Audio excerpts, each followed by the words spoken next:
Somebody's going to the NBA Finals. Could it be LeBron James in hot pursuit of ring number 5? Or how about Nikola Jokic trying to get number 1? Lakers, Nuggets, Western Conference Finals. And this one picked up for Denver quickly. Jamal Murray nails the 3. And then even when Murray misses, he had a big fella that was more than capable of cleaning up his mess. Nikola Jokic controls the first quarter of this basketball game. 8 points, 12 rebounds, 5 assists after 1. Second quarter, the Lakers finally wake up. At least their 2 stars do. And they get ready to play some ball. LeBron and AD exchange buckets. And then off the Austin Reeves miss, it's LeBron with a gift to AD. Lakers down by 10 midway through the second. But who gonna guard that man? Jokic spinning off of AD and scoring. Listen to Jokic's first half numbers: 19 points, 16 rebounds, and 7 assists. Murray wasn't too shabby himself. That jump shot puts Denver up by 18 at the half. Third quarter, Bruce Brown throws it down. Him and Kentavious Caldwell-Pope really did their thing in this one. Brown had 16 off the bench, KCP had 21. But the man of the hour was this dude, Jokic. The somehow, some way for his team, he made a play 3. At this point, AD's like, bro, I did all I can. I'm 6'11", how did he shoot that over me? Fourth quarter, the Lakers put up. LeBron with the all my life. They tried to keep me down and won. And then LeBron finds AD in the corner for 3. And since Bron was in a giving mood, he finds Reeves for 3 as well. LeBron had 9 assists, 12 rebounds, 26 points. Austin Reeves had 23 points. Lakers, they don't track down a loose ball, and Denver takes advantage. Aaron Gordon on the alley-oop. It's a 3-point game with 45 seconds to go. LeBron gets a look to tie this one up. It's no good. And then Lakers now need a bucket. They're down 5. LeBron turns it over despite 40 points and 10 rebounds from AD. He still got outplayed by Murray, Jokic, and the Nuggets. Jamal had 31. And then listen to this stat line from Nikola. He goes 12 of 17 from the field. 34 points, 21 rebounds, 14 assists, and how about this number 1? His Nuggets take the 1-game-to-zip lead over the Lakers. What's up, everybody? It's yours truly. I'm the one and only Hoops FERRO. What are you doing if you're not subscribed to this platform? I say this humbly. Nobody's working as hard as me right now. If you want to talk basketball, conference finals, this is the place you need to be right here. Nobody's outworking me right now. Come join the community. Join the FERROs. Make sure you subscribe to this channel so you can see more of the conference finals provided by your boy. Enjoy the rest of the video. Jokic just gets it off in time. It's up. Oh, it's good. Of course it goes in. Jokic from downtown. Anthony Davis just stares at him. What a fantastic game 1. I got to give credit where credit is due. Congratulations to the Denver Nuggets on taking game 1 over my Los Angeles Lakers. Y'all know where I got to start this video, just reacting to the game and what I saw. There's no way you can talk about this game without talking about the greatness that was Nikola Jokic. Man, look, let me say this, right? If you watched that game and thought for any moment, just because Anthony Davis, I believe, outscored Jokic when it was all said and done, if you thought for any minute AD had anywhere near the impact that Jokic had on his game, I just don't want to talk basketball with you. Hey, maybe you know the game. Maybe you played the game at elite level. I don't want to talk basketball with you. I'm telling you what I don't want to do. This game was controlled by Jokic. You know, coming out of the gate, the first quarter just was absolutely dominated by Jokic's energy. Not only did he play great, his energy was spectacular. When your best player is also your hardest worker, that's going to make any team hard to beat. Man comes out and drops 8, 12, and 5 in the opening frame. Okay, that's about 80%. That's their best, the league's best game of the year right there. 8, 12, and 5 is their best game of the year. That's 80% of the league right there.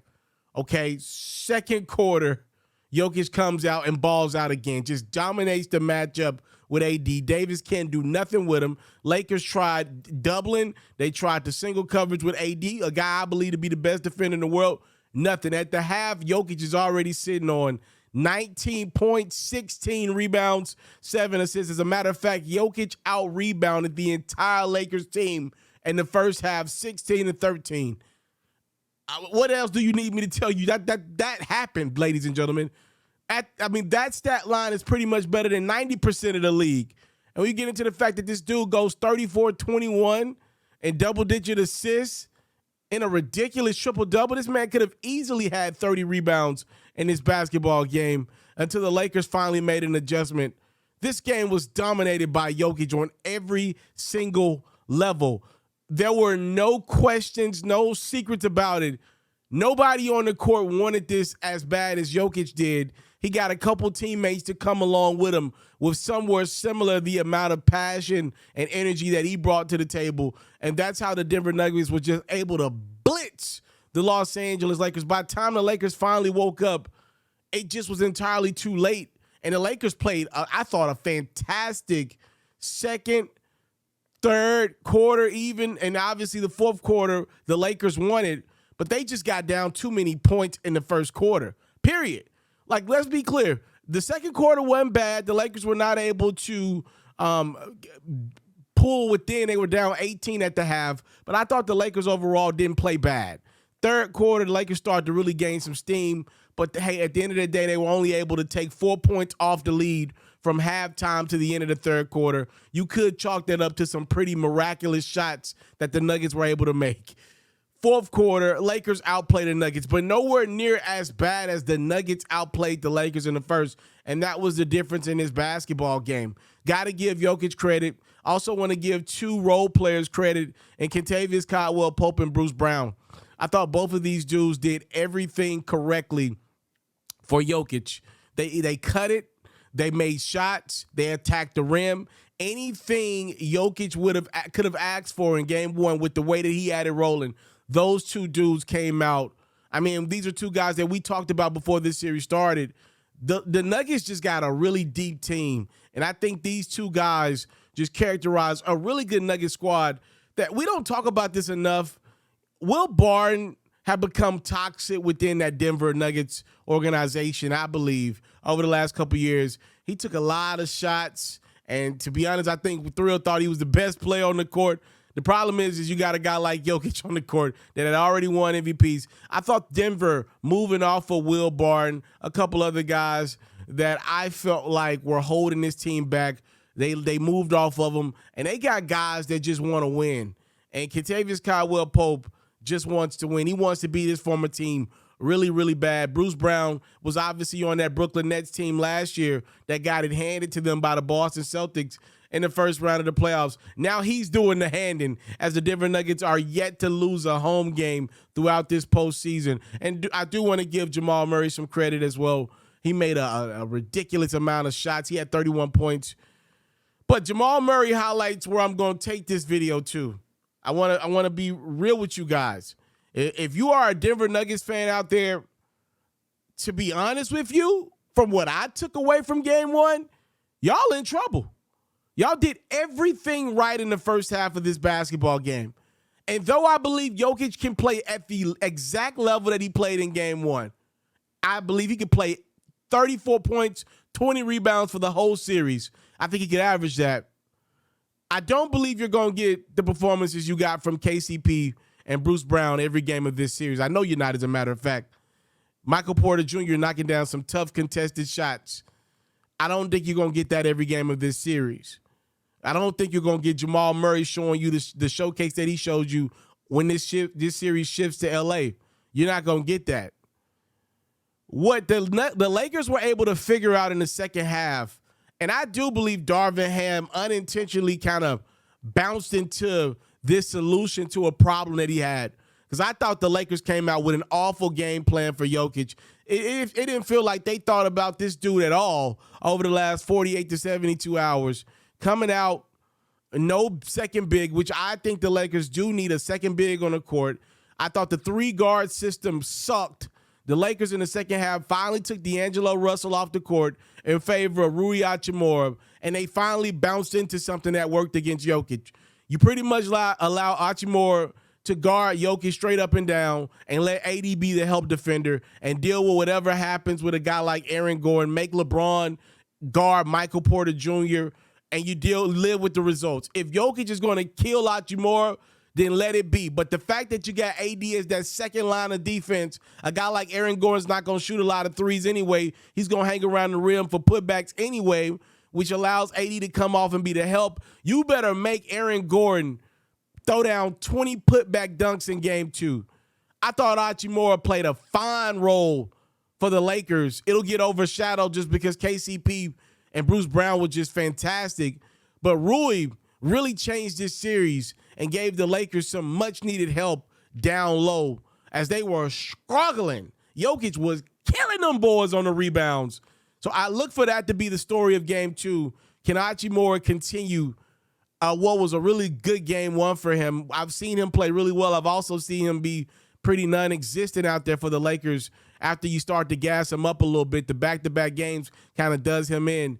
I thought the Lakers really figured the Nuggets out, though, by the end of game 1, and that's why we got a game in which the Nuggets were up over 20 at one point in time. They end up the lead being down to 3, and LeBron had a chance to tie this basketball game up. He missed the 3. I hate he shot that shot. I thought he should have attacked Jamal Murray, but I understood it. The Lakers can live with saying they got a shot to tie, even though I didn't like the shot, especially with how hot Austin Reeves was in the fourth quarter of that basketball game. It is what it is. I think going into game 2, the Lakers should be the favorite to win this game. I really do. I thought they really figured the Nuggets out, and I just don't think Denver's going to be able to shoot that great again. Maybe they are. We'll see. The Nuggets are a very tough home team to beat. If the Lakers lose this series, I wouldn't be surprised one bit if Denver doesn't lose a home game this entire playoffs. They work hard for home court, and more times than not, they're going to have it throughout the rest of this playoffs. They are a phenomenal, fantastic, well-coached, playing hard basketball team that's clicking on all cylinders behind their guy. And speaking of their guy, I want to finish this video with Jokic. I thought LeBron played good. I thought LeBron played really good, actually. I thought Anthony Davis played really good. Despite the awful first quarter that he had with Jokic, I still think he played really good. I want to say this about Jokic, though, because he's on another level right now.